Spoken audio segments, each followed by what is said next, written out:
Bienvenidos sean todos y todas a un nuevo episodio, una nueva emisión, un nuevo capítulo de Planeta Sapiens, este espacio grabado desde el sur de Chile, desde la misma helada y a veces lluviosa Valdivia, y que se emite a Internet y al mundo gracias a plataformas como Spotify. Les habla en este minuto Camilo Lenebach y se encuentra junto a mí, como siempre, y auspiciados a la tecnología nunca implacable de Skype, mi amigo personal y compañero de batallas, don Paulo Maureira. Paulo, ¿qué tal?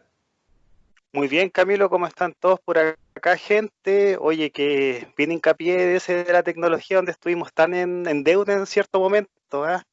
Pero Exacto. ahora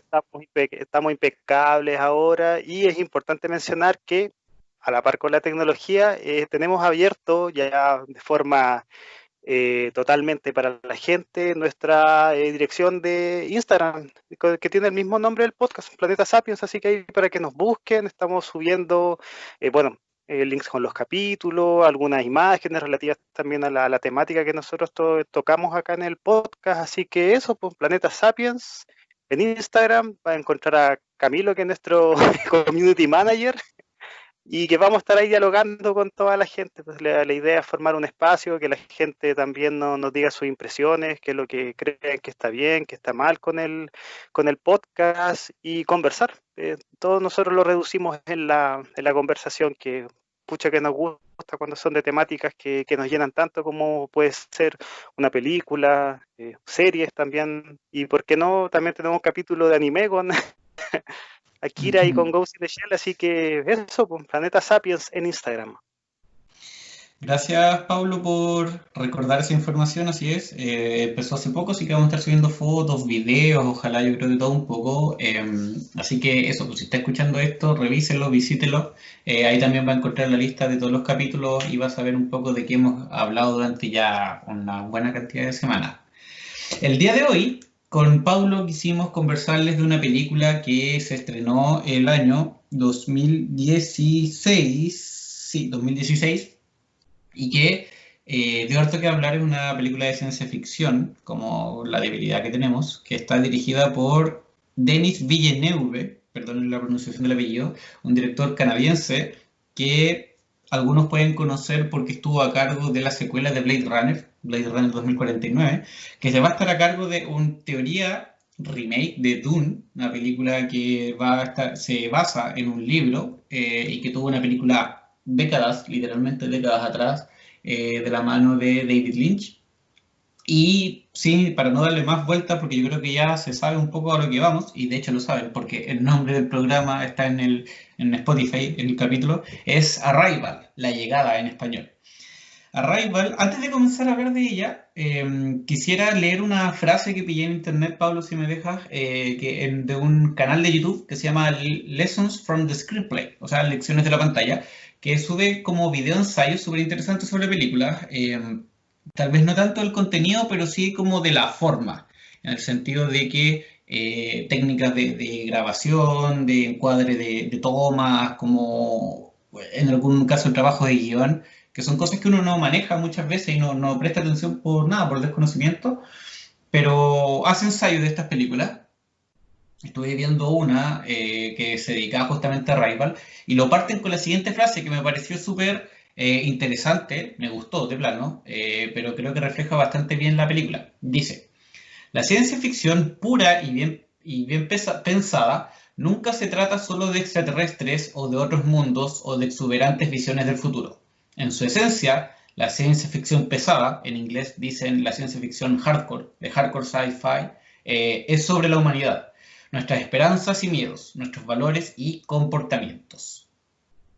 Me parece que es una súper chora reflexión porque es lo que hace la ciencia ficción interesante, insisto, y porque refleja bastante bien lo que es Arrival, una película de la que esperamos hablar durante un largo rato y que voy a resumir en realidad solo para ponernos en contexto en caso de que alguien que esté escuchando esto no lo recuerde o la haya visto hace mucho tiempo. Arrival cuenta la historia de bueno, la llegada de unos extraterrestres que no sabemos su procedencia, que en realidad llegan en una nave que tiene una forma como, bueno, para los valdivianos como del casino, en versión gris, cascaresta. Y ante la llegada de estos extraterrestres, la milicia estadounidense, que son los primeros encargados en cercar el espacio donde esta nave, entre comillas, aterriza, porque nunca toca el suelo, pero se queda estacionada en un lugar, a la doctora Louise Banks, interpretada por Amy Adams, que es una doctora porque su especialidad académica es la lingüística. La contactan porque quieren que ella sea capaz de establecer comunicación con estos seres extraterrestres y hacerle la gran pregunta que es ¿por qué están acá?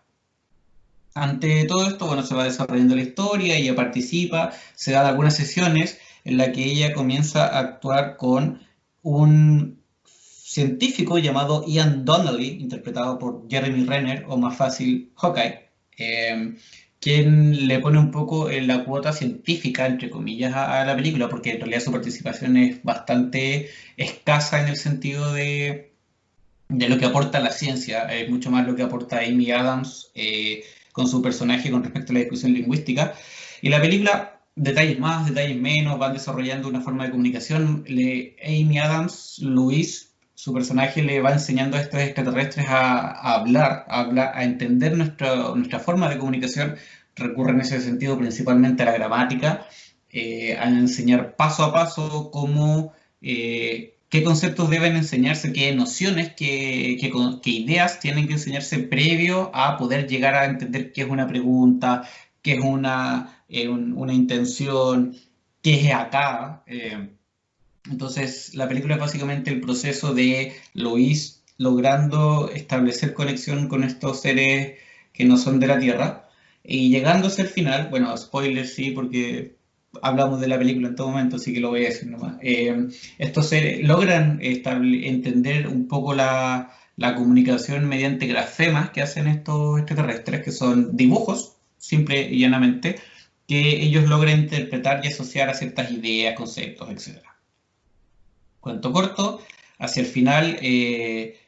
estos detalles que se me escapó, esta nave no es la única en la Tierra, sino que hay 12 en total que están en distintos países y eso le entrega mucha más presión a estos científicos para descubrir qué es lo que quieren los extraterrestres, porque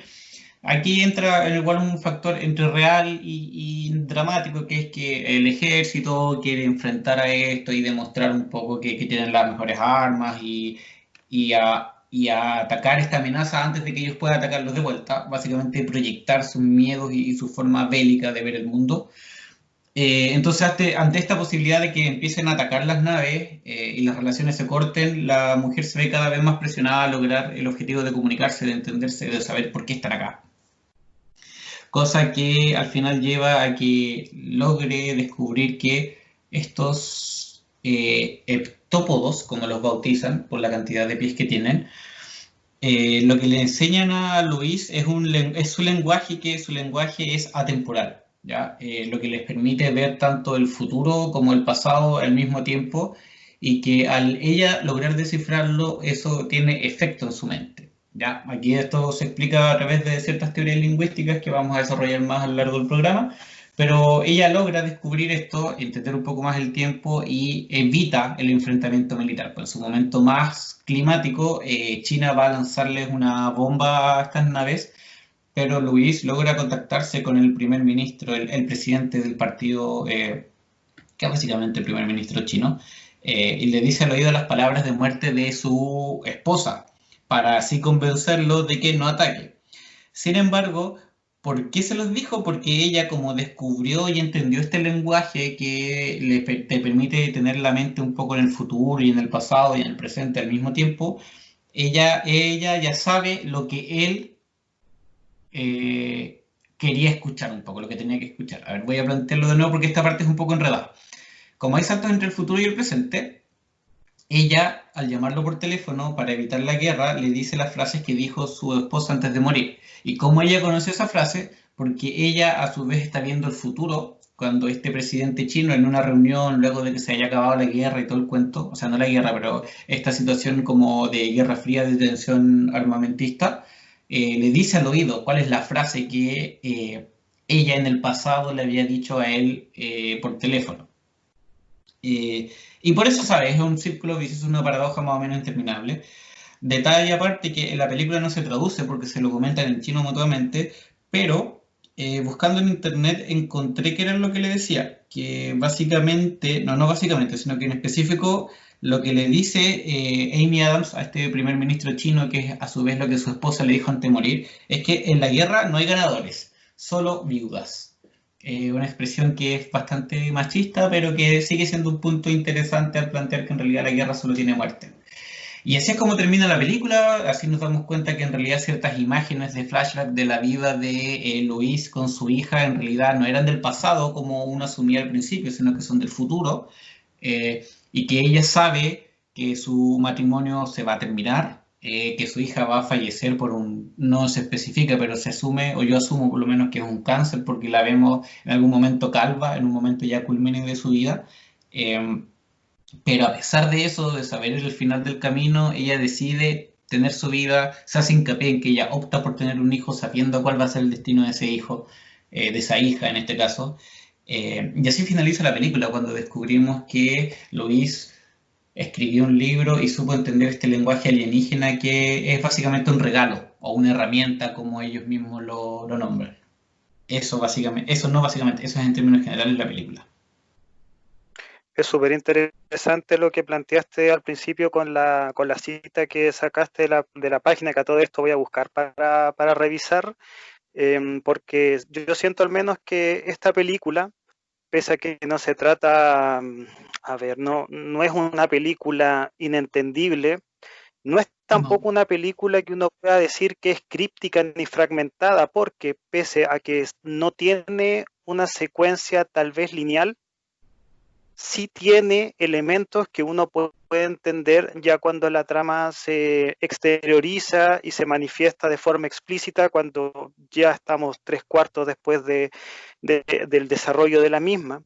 Pero sí es una película que te exige un poco más, te exige un poco más y yo siento que el apelativo de ciencia ficción le cae de forma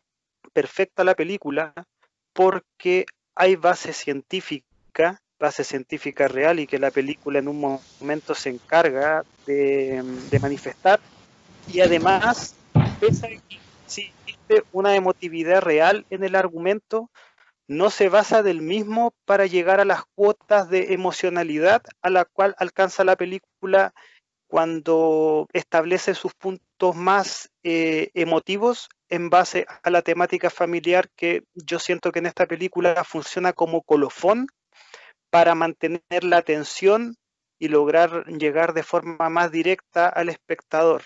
Yo esta película la considero como un opuesto, por ejemplo, a otras similares de ciencia ficción que más que ciencia ficción podríamos decir que son de fantasía con ficción. En ese sentido, Arrival, uno como espectador la siente una propuesta mucho más inteligente, mucho más adulta también, y en ese sentido el director Denis Villeneuve, no sé cómo se pronunciará, lo Villeneuve se encuentro, escribe por lo menos. claro, siento que hace una jugada bastante arriesgada al presentar una película que durante sus primeras escenas podemos ver que se desarrolla como una especie de drama familiar, o sea, yo no creo que haya sido el único que pensó que la película se iba a desarrollar como el encuentro con los aliens iba a posibilitar que esta persona que se sabe que ha perdido un ser querido posteriormente se reencuentre con él, pese a que siento que la película tiene una trampita al presentarte que el personaje de Amy Adams no envejece por más que después sabemos que las escenas del futuro han pasado años posterior a la llegada de esta hija. Siento que para efectos de la película tenía que ser así porque no es una película que yo pueda decir que es predecible o que se pueda anticipar el desarrollo dramático de la película, te tiene en vilo durante gran parte del metraje y una vez que estas pequeñas no sé si trampas, pero sí cebos que te va dejando el guionista, el director, a través del desarrollo de la historia, funcionan perfecto una vez que vemos que el personaje de Amy Adams va ella misma sintiendo el rigor del tiempo, porque la película alcanza, siento que la demostración total de lo que es la historia una vez que la protagonista a la par de nosotros va sintiendo el cómo los extraterrestres, los alienígenas, le transmutan su forma de sentir el tiempo. La forma de sentir el tiempo que a ella le entregan a través de la comprensión de su lenguaje es un tiempo totalmente diferente al cual nosotros lo sentimos. Nosotros somos seres humanos que sentimos este espacio temporal de forma secuencial. Los heptópodos de la película lo sienten en toda su magnitud porque ellos están transitando por el tiempo, de modo que una vez que el personaje de Louis Banks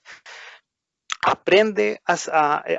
el lenguaje, por tanto, hace suyo el cómo ellos sienten el espacio temporal, es algo colectivo. Y de hecho es algo que está presente en la película porque al final la llegada de los extraterrestres no es algo azaroso, sino que los extraterrestres llegan a la Tierra y se lo dicen al personaje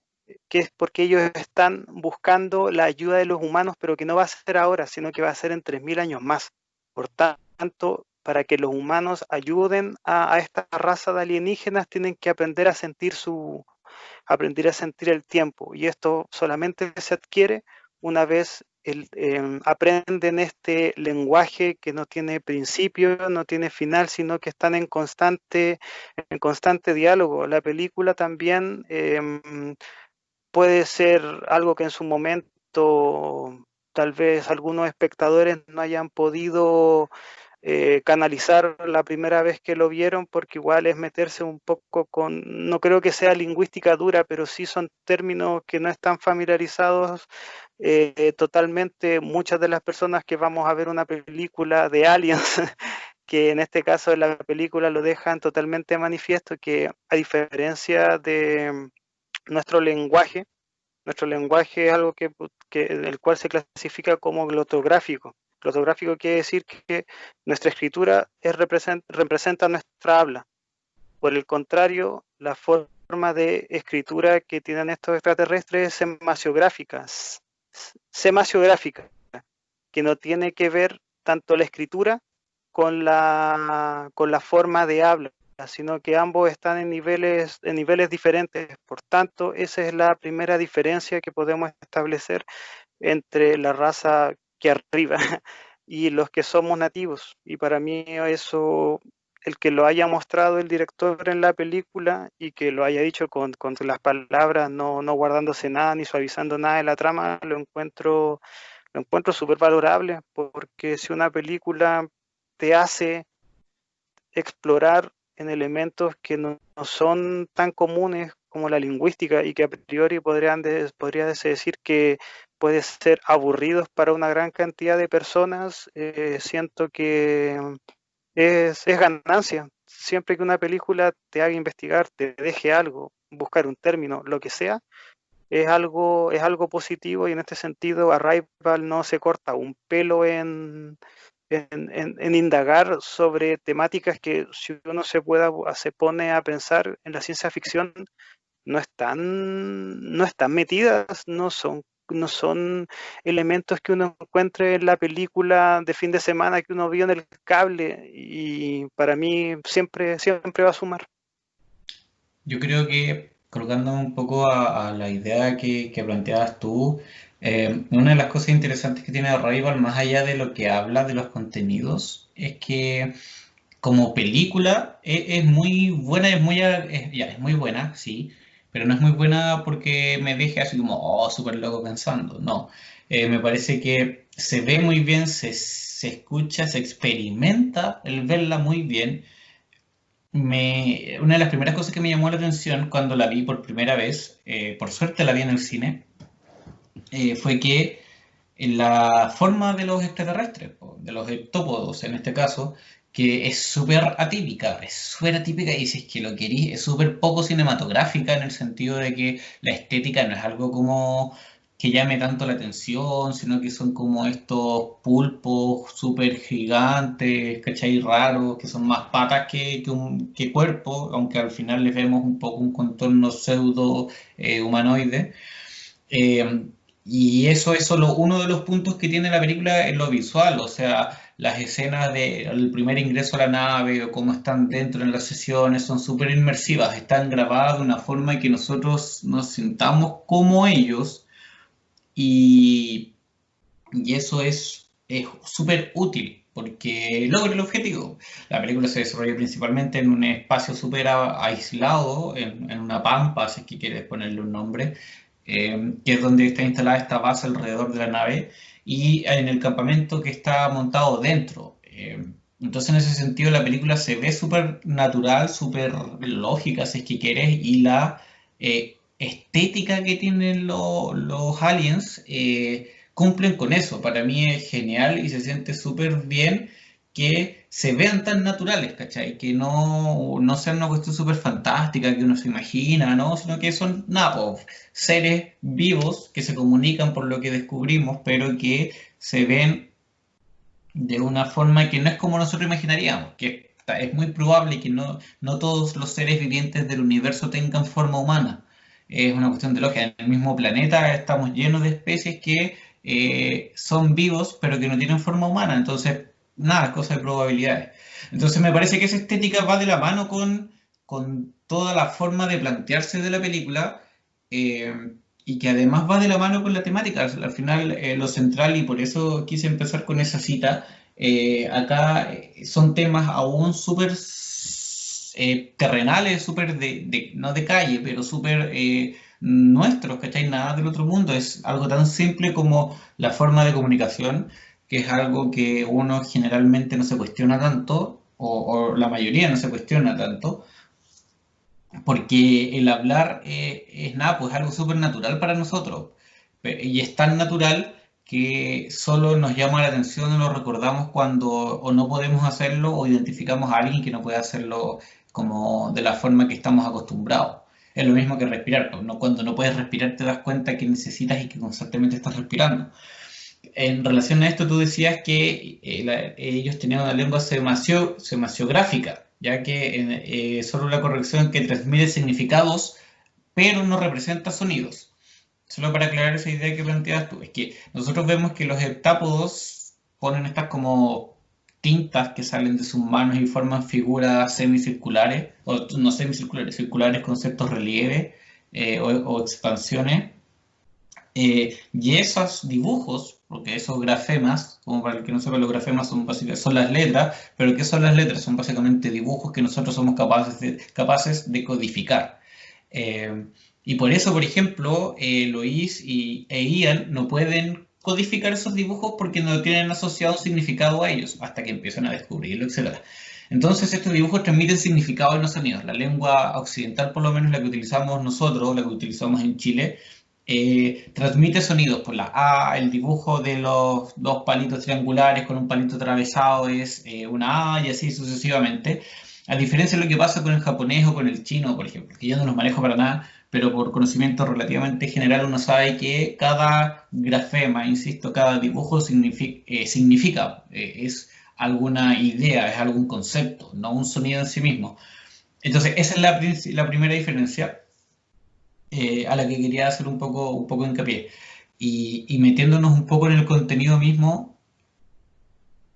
es súper interesante, insisto, que lo planteé para mí particularmente, porque el tema de la comunicación es algo que desde hace demasiado o mucho tiempo me llama la atención. Entonces, cuando me encuentro con una película que lo abarca y que lo abarca de una forma tan a ver, tengo miedo de decir brillante porque la palabra brillante es como que oh, la estoy adulando tanto, ¿cachai? Tampoco obviamente no es perfecta y tiene mucho de ficción en ella, pero es súper seria, ahí sí creo que se acerca más el término, es súper responsable y es súper respetuosa también de, de las cosas que plantea en términos lingüísticos propiamente tal, de cómo Luis básicamente tiene que utilizar la gramática para el sentido de la gramática. Cuando tú eres chico, en la universidad, en algunos casos, dependiendo de la carrera, a ti te enseñan gramática como una disciplina, ¿cachai? Como el sujeto, bla, bla, bla, bla, el predicado, lo que sea. Pero en este caso, más que enseñarla, te explican por qué ese orden tiene cierta lógica, ¿cachai? No es como azaroso tampoco. Por más de que las lenguas emerjan, digamos, por las relaciones humanas, el ordenamiento entre los mismos o el que tenga una forma de utilizarse en vez de otra va de la mano de cosas culturales, de conceptos. El estandarizarla un poco ayuda a que se entienda y que se desarrolle mejor. Pues ella le dice en algún momento a Luis que ella es como una matemática, que ella explica el lenguaje y lo enseña y lo piensa de una forma matemática. Y la verdad es que sí, pues, la gramática es eso básicamente, pues, es ecuaciones, es saber qué cosa va en qué lugar, solo que hay un significado comunicativo detrás. Antes de meternos más en lo que tiene que ver con lo que habla la película, no quería dejar pasar que los sonidos, no sé si la música propiamente tal, pero lo auditivo es también súper power, súper potente y va de la mano con esto que te decía al principio de la idea de naturalidad como que entrega la película, de que nada se siente artificial, externo, y es muy como apoteósica en algunos momentos y cuando escuchamos la interacción con los heptápodos,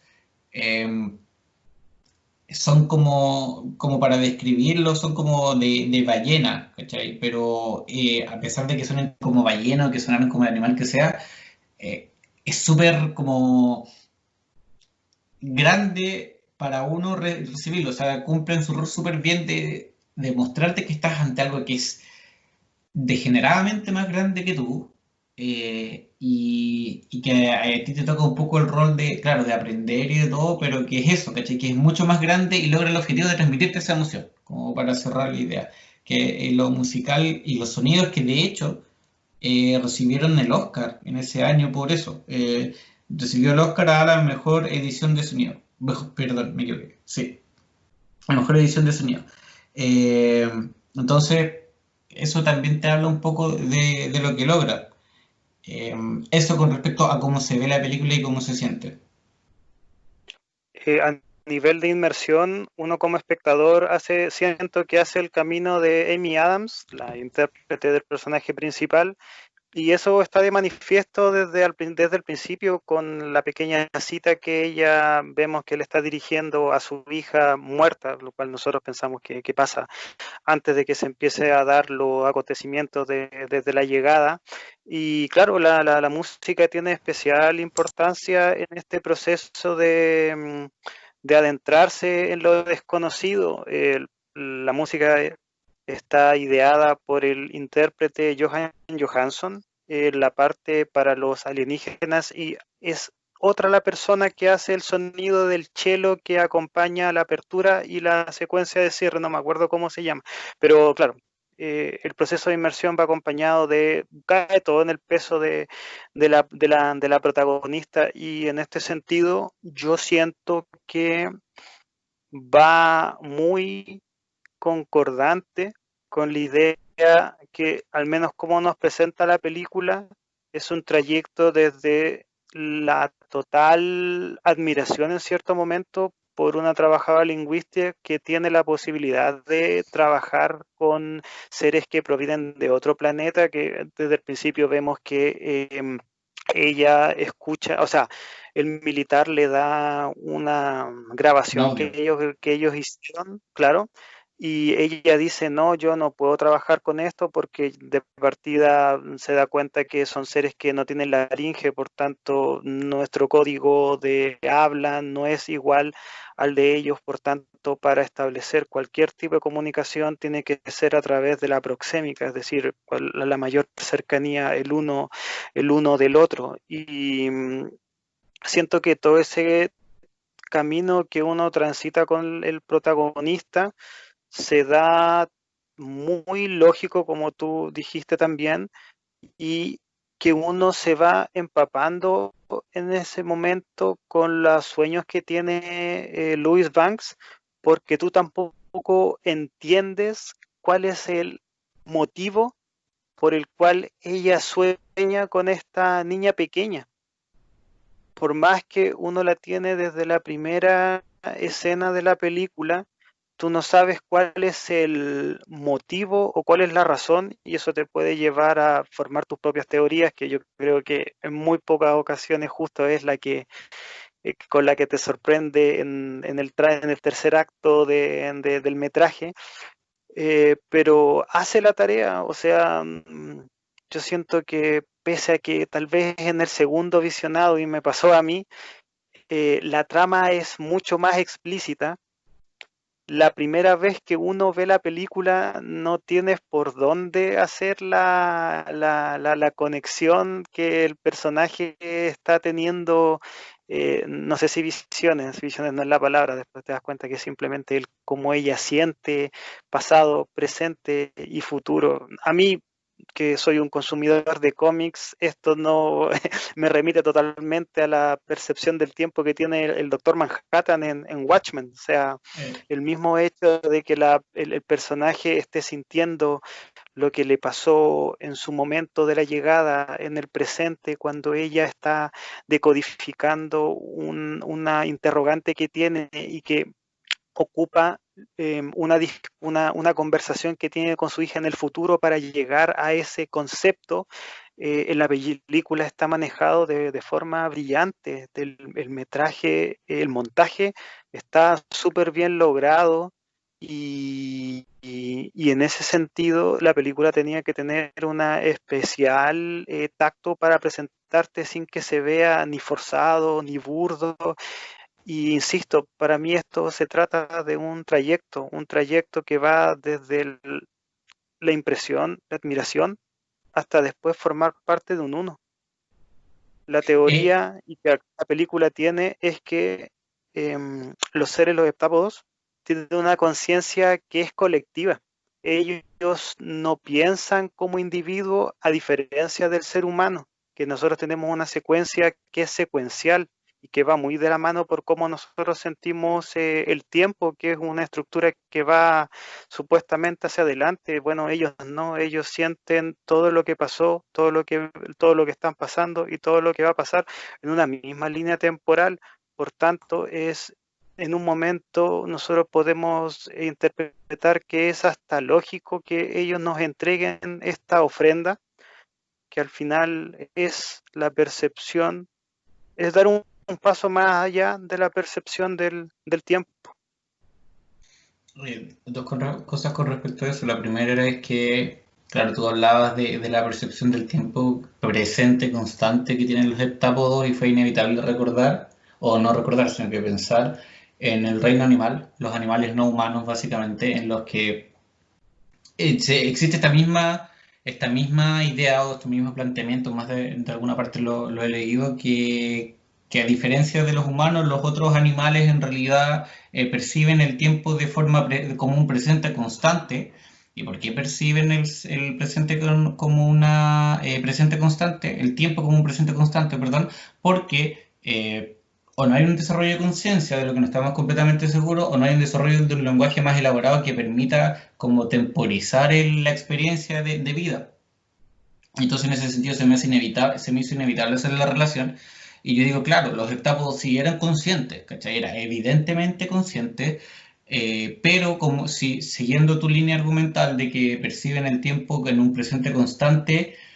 entonces, ¿cuál es el tema? Tal vez en este caso que ellos tuvieron la inteligencia suficiente para lograr desarrollar una forma de comunicación, o evolucionaron hasta cierto punto en que se llegó a eso. Y transmitir ideas o conceptos, me parece, comunicarse solo a través de conceptos, me parece que es algo súper interesante y súper, eh, eso, interesante, distinto claramente a lo que nosotros hacemos. Y en el caso de la película, y aquí retomo la segunda cosa que quería decir a partir de lo que comentaste, es que es súper choro verla de nuevo, una segunda vez, o una tercera, pero una más después de la inicial, Porque cuando uno recién la ve, claro, tú lo que hablábamos recién, pues ve y se da cuenta que en realidad esta tipa es como una profesora media, no sé si frustrada, pero que está cargando con una pena emocional, porque perdió a su hija, porque se separó, probablemente a raíz de la misma muerte. Pero cuando ya va avanzando la película, casi recién al final, literalmente los últimos 20 minutos te confirman lo que uno empieza a sospechar un poco antes, que ella se casó con Ian, que tuvieron a su hija y que la niña que veíamos antes en realidad era su hija, pero eso pasó después. En los últimos minutos de la película te lo confirman, pero cuando la ves por segunda vez, sabiendo que todos los flashbacks en realidad son del futuro, o los flashbacks entre comillas, lo que nosotros imaginábamos como flashback en realidad son imágenes del futuro, empiezas a darte cuenta de ciertos detalles. ¿Ya? Yo, por ejemplo, viéndola con esos ojos, noté que eh, cuando ella empieza a descubrir, a descifrar el lenguaje, empiezan a aparecer las imágenes. La película, claro, comienza con una imagen del personaje de Amy Adams, hay un par de escenas referentes a su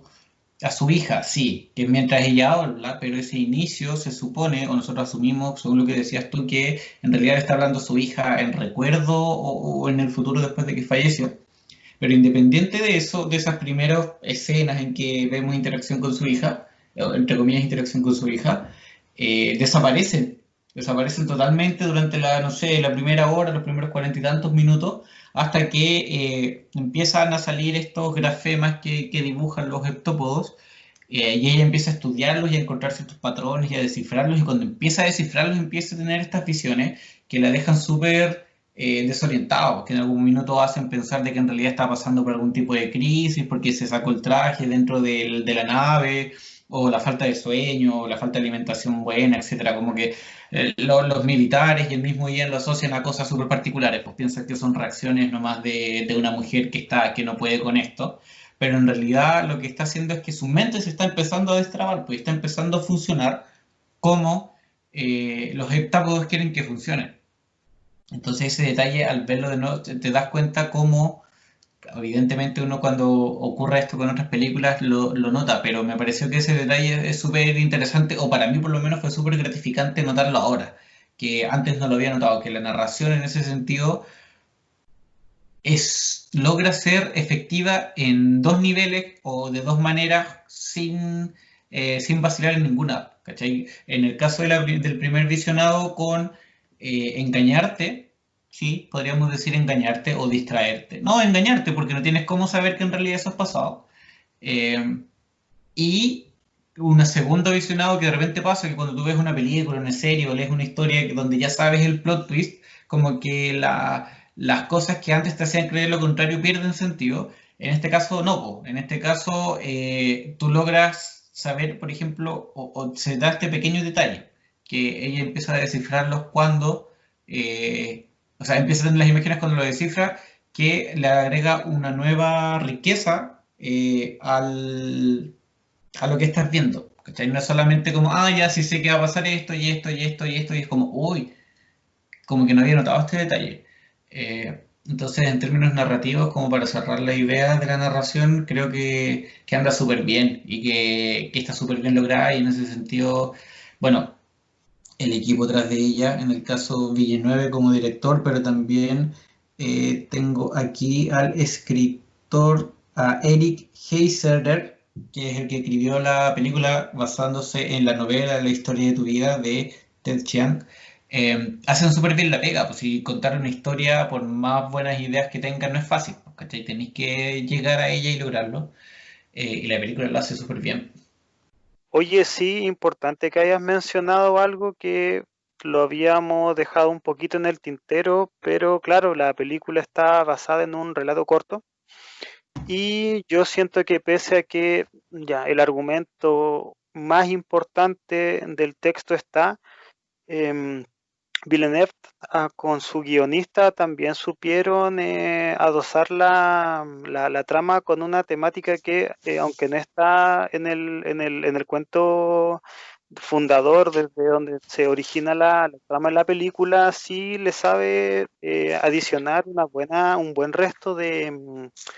tensión, sobre todo a nivel, a ver, más efecticista que podríamos decir para la persona que lo está viendo, que es la temática militar. Yo siento que la película igual, pese a que la forma en la que se retrata la respuesta que tiene un ejército tan beligerante como el de los Estados Unidos, donde lo más probable es que si llega una invasión alienígena, ellos serían los primeros en ponerles una bomba. En este caso, esa tensión bélica está del lado de los rusos, los pakistaníes y China. Ujú. Pero a mí me parece es una buena incorporación. Siento que le suma a la trama y también la trama se me hace un poco más realista. No por el tema de Estados Unidos y la posición que tiene, sino porque la película sabe mostrar que si hay una invasión alienígena, las redes sociales, los videos de YouTube que llaman a alzarse en armas serían, pucha, pan de cada día y la película sabe darle el momento indicado y sabe presionar las teclas para que esa incorporación no se termine comiendo a la trama principal y a mí personalmente, tal vez hay gente que le hubiese gustado que se ciñesen al relato original de forma más fiel, fidedigna posible, a mí me parece algo que se suma bien a crear esta tensión que durante gran parte de la película se tiene porque está bien llevado. Al menos yo siento que está bien llevado. O sea, no podríamos decir que se come el interés real que uno tiene y sobre todo por el argumento lingüístico que es finalmente lo más interesante y donde reside la mayor riqueza de la película. Puta, qué buen pie me diste, Pablo, en ese sentido, porque nos estábamos yendo en flores a la forma, como al contorno de la película, y no nos habíamos detenido en lo más interesante que tiene, creo yo, o para mí lo más interesante, que es la discusión que plantea, o la discusión sobre el lenguaje, sobre la comunicación, y que parte desde la premisa, o desarrolla la premisa de que el lenguaje es performativo, o sea, que el lenguaje crea realidad, que el ejecutarlo hace que nosotros nos vayamos comportando y entendiendo y sobre todo interpretando el mundo de cierta manera. Eh, ¿Por qué? Porque el lenguaje, la forma en que nos comunicamos, incide en nuestras características cognitivas, cerebrales de plano, eh, porque es la manera en que nosotros ordenamos y materializamos nuestros pensamientos. Me explico. Cuando uno piensa, y como que te escuches tu propia voz en la mente, claro, tienes ideas y en algunos casos se te ocurren las mejores ideas del mundo y en otras estás solo divagando, pero generalmente es eso. Y muchos de esos pensamientos y muchas de esas ideas quedan ahí y desaparecen tan rápido como aparecen. Sin embargo, cuando tú las verbalizas, cuando las escribes o cuando las dices oralmente, empiezan a tener otro tinte. Tú las empiezas no solo a considerar y a vivir incluso de cierta manera, que es lo que se argumenta un poco acá, que la forma, a ver, continuando con la explicación mejor, antes de volver a eso, que entonces cómo nosotros a partir del hablar vamos construyendo ciertas ideas y vamos delimitando los pensamientos, la sinapsis un poco en nuestra cabeza, eso, esa delimitación va ordenando nuestro pensamiento, le va dando estructura e indudablemente lo va guiando. Entonces, al tener eso en consideración, la película propone que, o plantea que no cualquier cosa, pero los elementos que caracterizan a una lengua van a tener una repercusión en términos cognitivos al nosotros saber entenderla. Esta premisa en términos teóricos se acerca y la nombra en la película a la hipótesis de Sapir-Whorf, que recibe el nombre por dos autores en realidad que trabajaron en torno a ella, un maestro y su discípulo, que propone que el lenguaje que cada uno habla determina la forma en que uno piensa y ergo la forma en que ve el mundo. Lo explico en situaciones súper concretas. En el inglés, por ejemplo, tenemos el it, que es un pronombre que no hace alusión ni a hombres ni a mujeres, sino que a todo el resto. lo que nosotros no tenemos. Entonces no podemos traducirlo y hay un concepto, una asociación mental que es distinta. Si ustedes ven un par de TED Talks o estudios ahí, van a conocer o saber de comunidades aborígenes, por ejemplo, que no diferencian tanto los colores, o por el contrario, diferencian de muchas formas distintas las tonalidades de colores, y por lo tanto tienen un concepto súper distinto de esto. ¿Cachai? Es cuando tú, por ejemplo, sabes la clasificación de los árboles y los tipos de árboles que existen. Cuando vas a un bosque, cuando vas a un parque, no ves árboles solamente, ves un eucalipto, ves un pino, ves una rellana y ves las características, etcétera. ¿Cachai? A eso es a lo que me refiero. Entonces, cuando tú sabes algo, si tú creces en una lengua, por ejemplo, como la anglo, en la que los géneros no son algo tan potente, no son algo tan determinado, no son algo que incide, que está tan presente como en el español, por ejemplo, existe una posibilidad súper grande de que todo individuo angloparlante que creció como con el inglés con su lengua nativa no tienda a hacer esas segregaciones de género que sí ocurren en el español y que por eso llevan a discusiones como las que se suscitaban hace un par de años, hasta no muy lejos atrás, digamos, hasta antes que el coronavirus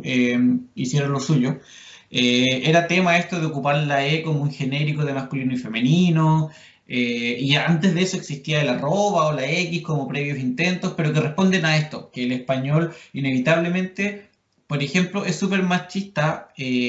o es prevalecientemente masculino en muchos casos, y además es incesante en separar los géneros. En inglés, por ejemplo, el teacher es teacher, ¿no? En fin. Y así con un montón de ejemplos. Entonces, como para retomar la idea de esta performatividad, lo que hace la película es tomar esta premisa lingüística de que lo que nosotros aprendemos como lengua va determinando nuestra mente y va organizando nuestra mente principalmente. eh,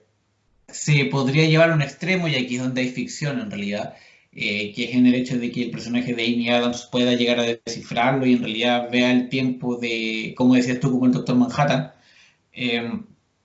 Lleva esta premisa a lo temporal, por ejemplo, que sin duda es algo que es mucho más interesante en términos cinematográficos, en términos dramáticos, que tal vez tú lo puedes complementar si es que era así o no en la historia corta, en la novela corta en la que se basa la película, pero que a pesar de que aquí se ejemplifica con algo que es súper ficcional,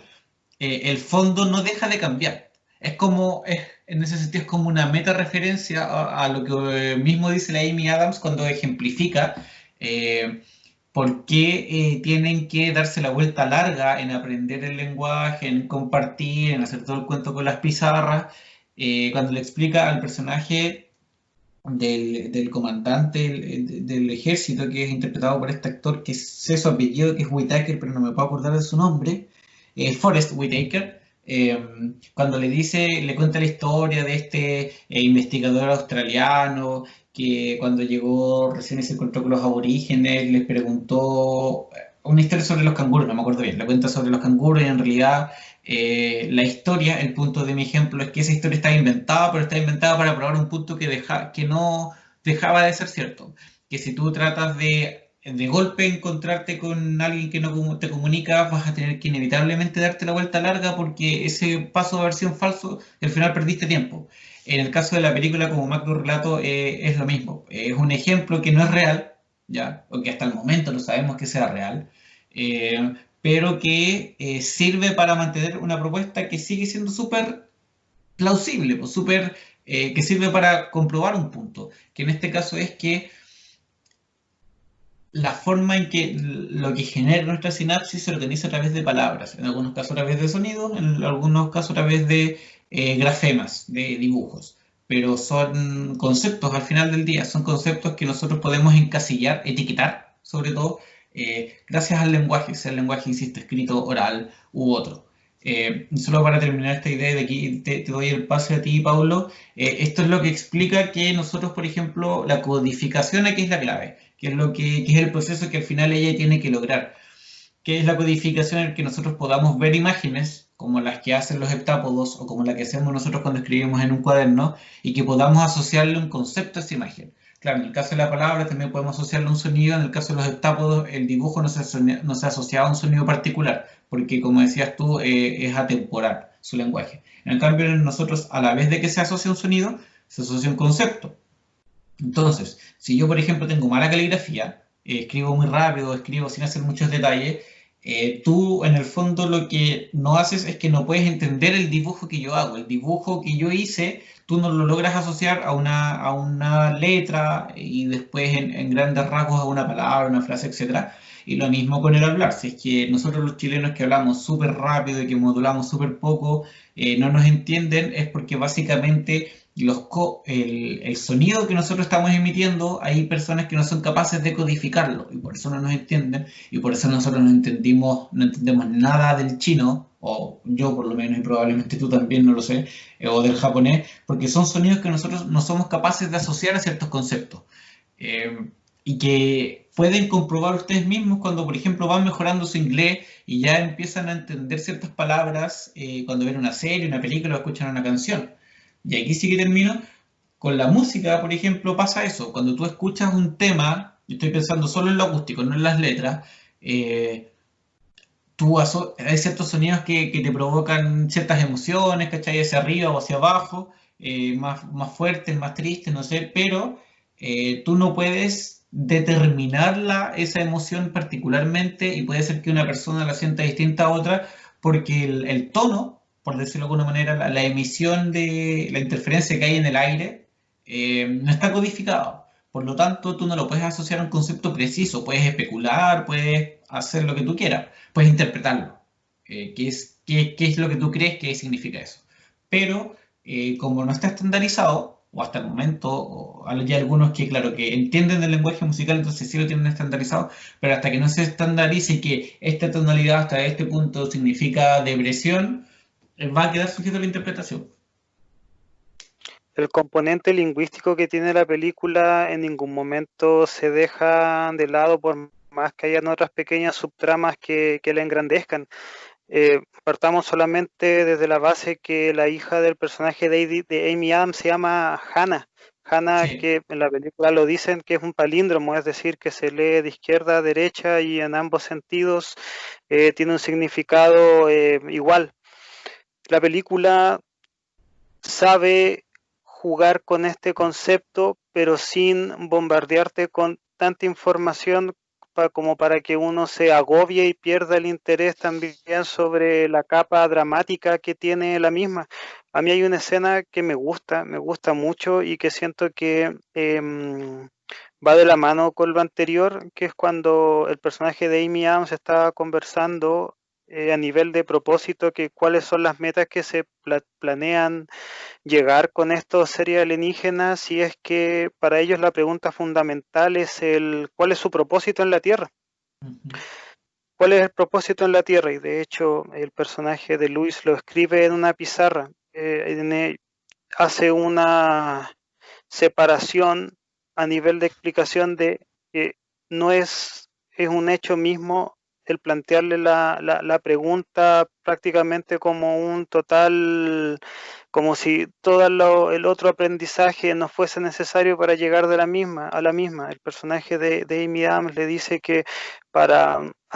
que esta pregunta sea resuelta en su totalidad tienen que enseñarle a nivel gramatical, a nivel lingüístico, a través de los fonemas, los morfemas, que cuál es la diferencia entre su propósito y cuál es el propósito colectivo.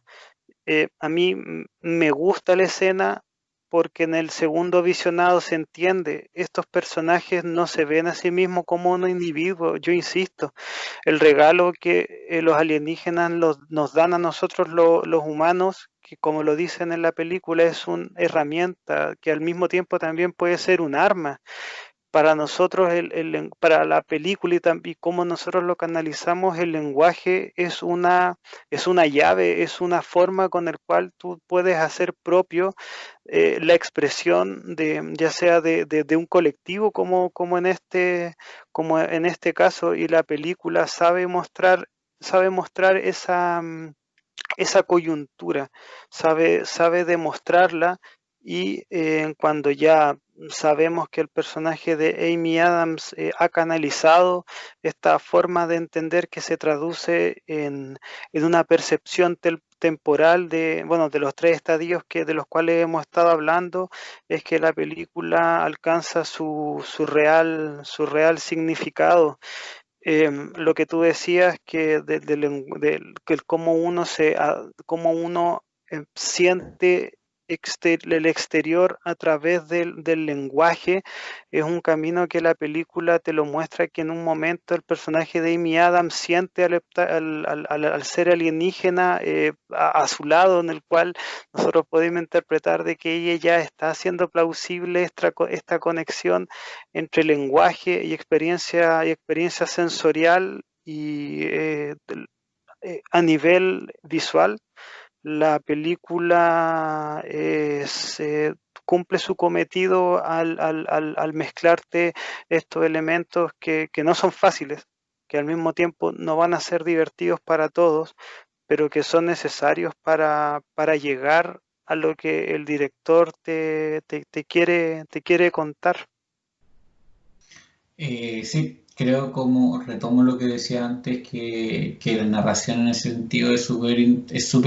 que es súper bien lograda, ¿cachai? Llega, no se enreda, como dices tú, para alguien que no sepa mucho, no esté tan interiorizado con el tema, con las discusiones lingüísticas como disciplina, digamos. No siento, no lo sé, porque claro, yo conozco un poco más, pero siento que no utilizan un lenguaje excesivamente técnico ni se da vuelta en cosas para creerse intelectual, solo plantea lo que tiene que plantear para que se pueda producir la discusión que busca el director en este caso que se produzca. Y a partir de lo que decías tú, me acordé de un caso, de un ejemplo súper particular en la película de lo que yo planteaba antes. Cuando descubren o sale este concepto de arma o herramienta, que no están muy seguros al principio, Amy Adams dice que está más asociado a la idea de arma. eh, en paralelo se muestra una escena en que los otros países descubrieron algo parecido y ya están hablando de armas, ¿cachai? Y ella argumenta que en ese momento puede ser que sean diferencias de interpretación, porque como decías tú, herramienta, arma, matices más o menos, se puede confundir. ¿Y por qué se puede confundir? Insisto, porque acá hay un grafema, una imagen que nosotros no tenemos definida aún, que está en proceso de definición en este caso. Entonces se producen cosas como las que pasan en la película, porque uno puede creer que es un arma, otros pueden creer que es una herramienta, otros pueden ser que eh, una herramienta es algo bueno, es algo malo, ¿cachai? Se da una dicotomía o una discusión que, insisto, como que prueba un poco el punto que yo estaba nombrando antes. Quiero hacerte una pregunta, Pablo, porque tú has dicho ya en dos ocasiones que consideras que los heptápodos no son como individualistas de alguna manera, no funcionan o no se relacionan de forma individual. ¿Por qué estáis tan convencido de eso? Porque eso no es algo que para nada yo por lo menos haya visto o como captado en algún momento del visionado. Es que para mí es algo que la película nombra de forma muy somera, pero pero que no te dice las bases del por qué está ahí, que me refiero a que ellos vienen a la Tierra con el propósito de entregarnos algo, que esta idea para mí de un ser supraterrenal que viene a entregarte, en este caso, la fruta del conocimiento, me gusta mucho. No sé si es que será parte de la tradición judío-cristiana o más mitológica, pero este conocimiento a modo de regalo está presente en varias obras de ficción. En este momento me acuerdo de Evangelion, por ejemplo, que a mí me gusta porque ambas persiguen lo mismo, que es el dar un paso en la evolución del hombre abandonando la formación de individuo que tenemos y transformarnos en uno solo. ¿Por qué lo digo? Porque la película eh, te muestra que si hay un propósito por el cual ellos están acá es para que un individuo, un individuo que en este caso es el personaje de Amy Adams, sea la persona que decodifique el lenguaje, al decodificarlo cambie su manera de percibir el tiempo y que esto tiene que ser enseñado a los demás por algo el personaje es lingüista, por algo después ella escribe un libro que se vuelve, bueno, se vuelve famoso, se vuelve un bestseller y que prácticamente en el metraje final estamos viendo que le están haciendo grandes ceremonias porque es una nueva forma de comprender el exterior. Y si vinculamos ese conocimiento que es nuevo y que prácticamente, o sea, no prácticamente, sino que es un cambio de paradigma en torno a lo que es eh, sensación temporal, y que al ligarlo con el que los alienígenas nos lo enseñan por el motivo de que necesitan nuestra ayuda, para mí ese es el punto donde te dice la película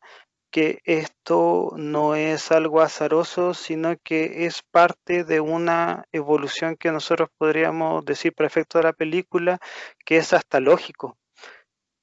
También es una idea que la dejan de manifiesto más en el libro que en la película, en el cual el personaje de Louis Banks se da cuenta que, a diferencia de que el hombre transita por la historia y que a partir de de su propio accionar la va construyendo, que es la manera lógica en la cual nosotros asimilamos las etapas históricas por las cuales el hombre transita. Los seres alienígenas construyen con un propósito en específico su porvenir, porque su porvenir es algo que está transcurriendo para ellos en el mismo presente. Su forma de entender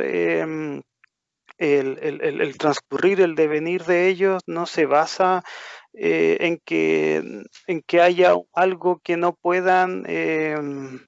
predisponer, sino que ya ellos están constantemente viviendo su propio futuro, que si te das cuenta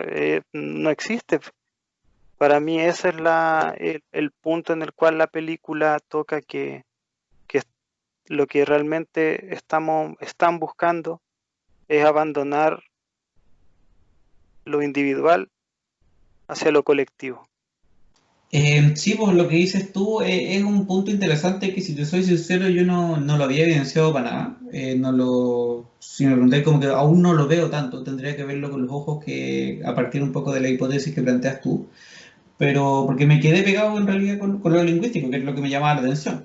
Pero más allá de eso, que una película te dé esa posibilidad, ¿cachai? De realizar una lectura como la que estabas proponiendo tú, o de discutir ciertos temas como los que estaba discutiendo yo, y que haga que quieras saber más. Y aquí retomo lo que dijiste al principio, que a mí me hizo pausar la película en Netflix, que a todo esto está, pero no tiene para tanto rato más, así que aprovechen de verla. Eh, que me hizo pausar para anotar la teoría de la que hablaban y algunas frases o ideas que tiraban.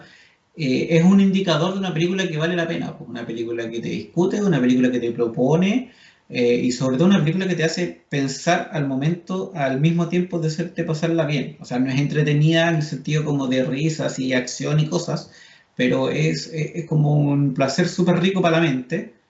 sin ser excesivamente densa e innecesariamente densa, ¿cachai? En ese sentido no apuesta a ser más de lo que es, pero no por eso se queda corta.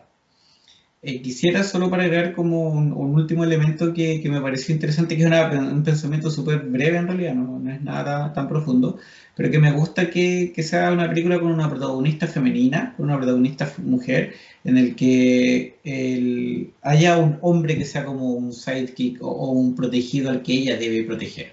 Que si uno se fija el rol que tiene el personaje de Jeremy Renner de Hawkeye, Ian, es un personaje súper menor, eh, que uno lo evidencia en la pantalla, porque ella es como la súper doctora, él está leyendo un libro de ella cuando se conocen, ella es la que sabe cómo va a terminar su relación, ¿cachai? Y a pesar de eso, ella decide estar con él, y todo lo que eso conlleva, a su hija, la muerte de su hija, etc. Y nada, pues la protagonista es claramente Amy Adams, y el personaje en este caso hombre, y todos los hombres en realidad, el militar, el Hawkeye y el mismo primer ministro chino, eh, son hombres que tienen un personaje súper secundario en comparación a ella. Es un detalle súper, o sea, no sé si es mínimo, pero es un detalle que me parece importante de destacar, no en términos populistas, sino que es poco común, pues, ¿cachai? Y lo que sea variable, a mí por lo menos me agrada. Pues puede que no me guste o me guste una película, una serie, lo que sea, pero tiendo a destacar y a querer destacar como el intentar cosas nuevas, pues, el probar y el salir. Y en ese sentido, hasta tal vez la película no podría haber sido desarrollarse igual y argumentalmente no habría sido tan lógica si hubiese estado como de la mano de un hombre haciendo la interpretación. Creo que en ese sentido tal vez eh, no es azaroso tampoco que sea una mujer la que protagoniza una historia que tiene estas características, digamos, que tiene esta temática a desarrollar. Pero eso, más allá de las interpretaciones, me parece muy rescatable y muy valorable que veamos a una mujer en un rol tan activo, tan importante, y que eso además se complementa y se ratifica con que el principal hombre al lado suyo es como eso, como su sidekick, es como su acompañante, es claramente el tipo que está un grado más abajo que ella, sin ser es un problema, ¿cachai? Siendo tan natural como es en el millón y medio de películas más que vemos donde es al revés la cosa. Sí, siento que a uno no le hace ninguna clase de ruido, ni,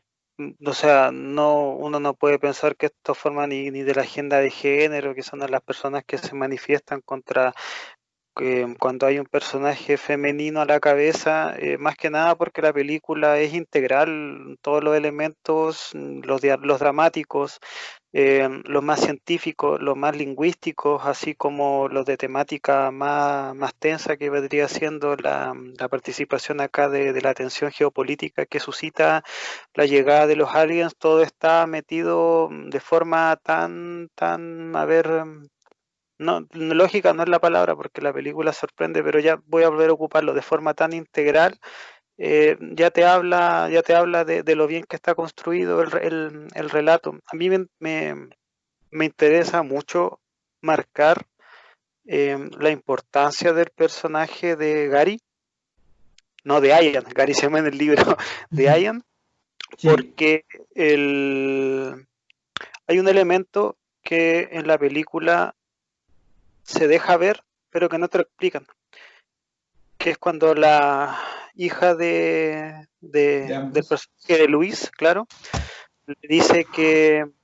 siente que su padre la ve de forma diferente. Esto es cuando ya sabemos Ujú. que Luis es separada de su esposo, que la ve de forma diferente y que por tanto hace mucho tiempo no la ve. Para nosotros es claro en cierto momento de la película que Luis le dijo a su esposo que ella estaba viendo el transitar, todo el transitar de su vida a, a, en base a su visionado del presente. Entonces, ¿qué pasa ahí? El hombre no supo lidiar Mm. con sentirse parte de un engranaje en el cual el destino ya estaba marcado, donde probablemente no lo dice, yo creo que es cierto, pero que Lois le dice que ella ya sabe cuál va a ser el fin de su hija. Y él, al tener esta información de primera fuente de alguien que está constantemente viendo el que vendrá, no lo soporta y por tanto la abandona. Para mí eso es algo súper potente que la película yo siento que da en la tecla al no demostrártelo de forma explícito y siento que son esos silencios, esas elipsis narrativas, las que vuelven a un director lo que es. Siento que de haberte tal vez mostrado eso, ese abandono, esa discusión tal vez que hubiese tenido el caso de decirle lo que va a pasar, eh, hubiese dado tal vez cierto dramatismo que la película no necesitaba. Mm. Siento que al guardarse esa trama, al dejártela de manifiesto con los flash forwards, que después nosotros sabemos que lo son, gana en emotividad. Y esto es algo que yo planeaba señalar ya yendo tal vez hacia el final de nuestra crítica, de nuestra reseña más bien, que es que la película, por más tiene elementos científicos, lingüísticos, los cuales dialogan constantemente, la película tiene mucho, es muy emocional, sin caer en dramatismos excesivos. Siento que el ponernos en los zapatos de una mujer que da a parir a una hija, que la ve crecer, vemos cómo ella juega al principio, vemos cómo tiene momentos de genuino compenetración madre-hija y que al final nosotros sabemos que ella ya sabe lo que va a pasar con su hija. Y tal vez esto es más obvio cuando uno la ve en el segundo visionado, evidentemente, que es que cuando ella la toma, siempre hay un dejo de amargura o siempre hay una palabra, siempre hay algo que te deja inferir que ella no está disfrutando del todo ese momento, sobre todo al inicio, cuando vemos que ella está jugando como a los vaqueros con la niña, la abraza y después hay una mueca de desazón total y la película cuando se detiene en, en esos momentos dramáticos, alcanza unos niveles yo siento como de tristeza, como de melancolía, porque al final la película igual te está hablando sobre el legado que tienen las personas que alcanzan el hecho de ser tanto padre como madre, porque si bien el personaje de Amy Adams en un momento está dialogando con su pasado, está dialogando al mismo tiempo con su presente y de forma muy metafórica, eso es lo que pasa con los padres, con los hijos, en el sentido de que las enseñanzas que uno le da a una persona que se está recién formando es la forma en la cual se configura el presente de esa misma persona. Esto ya no es un rollo lógico de la película, pero siento que al basarse en la relación que tiene un padre con un hijo que ella ya sabe lo que va a pasar con ella, es una representación súper bonita de lo que yo creo que tiene que ser y que muchas veces alcanza a ser el rol de madre-padre con su descendencia, con su hijo. Me parece que es una linda reflexión la que plantea, y que al inicio de ella, lo que comentaba sobre la reacción del papá, o de Ian, la pareja de Luis, ratifica un poco lo que te decía, ¿cachai? Es clave ahí cuando tú dices que él no pudo lidiar con ser parte de algo mayor, no pudo lidiar con lo que implicaba, y a mí eso me termina de confirmar que, claro, porque una historia así no habría funcionado con un hombre en la cabeza. O sea, al final es la mujer la que es capaz de crear vida más allá de las implicancias, y en este caso más allá de que eso signifique que esa vida, o sea, en teoría todo padre sabe que la vida de su hijo va a terminar. El problema es que no sabe que va a terminar mientras ellos estén vivos. Eh, entonces, este tipo no pudo lidiar con eso, no pudo lidiar con algo que era más grande que él, que en el caso de las mujeres es poder traer a la vida, ¿cachai? Poder gestar vida, algo que nosotros como hombres jamás solo vamos a poder imaginar, ¿cachai? Al menos que la ciencia y la tecnología nos lleve allá hace algún minuto, es algo que está lejano. Y en ese sentido la narración, también como dices tú, es súper útil. Pues podría haber traído a mostrarnos la pelea o la discusión o lo que sea, pero no lo hace. Y por el contrario, lo que hace es mostrarte que mientras como te confirma que, o te ratifica en realidad, porque te lo presento un poco antes, que el personaje de Ian se mandó a cambiar, ¿cachai? No pudo soportar vivir con su hija, al mismo tiempo te lo muestran en su momento más afectivo, pues, Cuando un poco se enamoran y empiezan su relación y cuando deciden tener un hijo. Entonces, ratifico y con esto sí que cierro que la capacidad narrativa no solo es útil y buena para ocultarte el tema de la temporalidad y después para hacerlo interesante cuando te comprueba, digamos, cuando la ves una segunda vez y compruebas que a medida que ella interpreta las imágenes va descubriendo la temporalidad o va sufriéndola un poco, va experimentándola, esa es la palabra correcta, la experimenta. También lo hace para al final esos saltos temporales utilizarlos para contarte las dos caras de la relación, cómo es el momento, literalmente el momento más feliz que tienen con el momento más triste que viven, como el contraste constante que no te permite tomar partido, sino que es solo eso, pues, experimentarlo, vivirlo, que es la actitud que tiene el personaje de Emilia Adams también, pues esa actitud del presente constante que vuelve, y aquí vuelvo al concepto de la meta, vuelve a experimentar o tratar de hacerte experimentar lo mismo que ella en teoría experimenta al ver el futuro y el presente al mismo tiempo. Trata de contarte la historia como si tú la estuvieras viendo o viviendo en la mente de Lois. Paulo, llevamos largo y tendido de conversación, ideas, pensamientos finales para ya irnos despidiendo. Solo valorar el hecho de que una película que igual te exija un poquito más a nivel intelectual y bueno, tal vez de concentración para no perderte la trama y lo rico que tiene la misma. Valorable que hay una película así, que te mezcle elementos que no son, que no están en el clásico cine de comercial, blockbuster,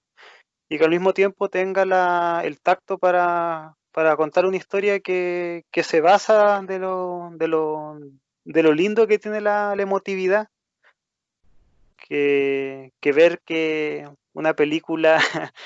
que también es ciencia ficción, también son aliens, también una película de contacto de una raza superior con otra, en este caso inferior, que somos los humanos, que sepa contar que lo que hiciste en el pasado es lo que se van a manifestar en tu presente y en tu futuro. Yo espero que Arrival sea una película que la gente vea, aprovechando que, bueno, tú me dijiste que sale de Netflix en el próximo tiempo, pero que la vean porque es bonita Arrival. A mí me gustó harto, sinceramente. Me gustó mucho conversar de ella, la verdad, y creo que esas películas que, por más que hay un misterio que se resuelve, sigue ganando las veces posteriores a su primer visionado. Así que recomendarla y experimentarla, si es una película que se vive. Qué buen verbo utilizaste al final, el experimentar la película. Se siente como un viaje que es de casi 2 horas, pero que pasa volando, muy volando. Así que mi valoración general igual es muy similar a la tuya, sin entrar en muchos detalles, es eso, es considerarla una película que es súper interesante, que vale la pena ver totalmente, que yo la tengo súper arriba en mis consideraciones, por la temática que plantea, y porque logra plantear esa temática de una forma eh, súper natural, súper orgánica. Entonces, para mí es un win-win. Cumplen la forma y cumplen el fondo, sin necesariamente ser 2001, ¿cachai? Pero sigue siendo una película que plantea cosas súper interesantes y súper profundas, y si me ocurre un poco casi tan profundas como las que plantea a propósito que la saco a colación 2001, ¿cachai? Y ya 2001 te habla de la esencia humana, la existencia y un montón de cosas, pero parte clave también de la existencia humana y de la esencia humana es el lenguaje, pues, ¿cachai? El comunicarnos y cómo eso nos hace percibir el mundo y cómo a partir de ese lenguaje nos relacionamos nomás. Entonces, tampoco hay que mirarla tan a huevo porque es una película que tenga un carácter tal vez más comercial, eh, y hay que aprovecharla, ¿no? Experimentarla, como dices tú, y tratar de aprender lo más que puedas de ella, porque no siempre estamos ante la oportunidad de ver algo que nos enseñe, que nos enseñe de verdad, ¿cachai? Y eso para mí siempre va a ser destacable y sobre todo siempre se va a agradecer, porque que el director tenga, bueno, el director de su equipo también, si no, no lo hace solo, tengan la capacidad y los huevos o los ovarios o el órgano que tengan que tener para contar una historia que pueda ser para algunos complicada, que pueda ser de primera vista no atractiva, pero que se la juegan y tienen resultados positivos como este. Sí, la academia tal vez fue un poco injusta con Arrival y con Amy Adams, que ni siquiera la nominó a Mejor Actriz ese año, pero nada, pues esas cosas son para la galería y el pueblo, bueno, yo no quiero meter todo en política, pero como la masa de personas que ve las películas, que al final es para quienes las hacen, asumo, las hemos disfrutado caleta, pues la valoración en el boca a boca y en los sitios como más tipo foro, más tipo fan, la aprecia. Entonces, nada, yo creo que en ese sentido el equipo tras ella tiene que sentirse con el objetivo cumplido. Contaron una historia interesante, lograron hacerlo y lo siento, tengo la impresión de que la recibimos en su mayoría de esa manera, pues, así que nada, invitarlos a verla, a disfrutarla, a experimentarla como dices tú, y a contarnos también qué es lo que piensan una vez que escuchen esto, contáctenos por Instagram, por Twitter, en mi caso arroba la Genbaje, en el mismo Instagram de Planeta Sapiens, que se los recordamos que es tal cual, Planeta Sapiens, eh, y conversemos, pues al final ese es el objetivo de todo esto.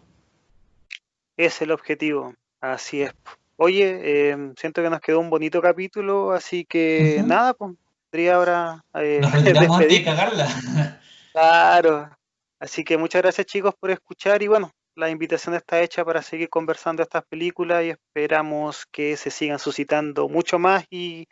vamos a seguir revisando ciencia ficción que siento que es un terreno muy bonito eh, que nos invita a mirarnos a nosotros mismos. Exacto. Muchas Eso gracias. pues. Buenas noches, buenos días, buenas tardes. Nos vemos, nos escuchamos.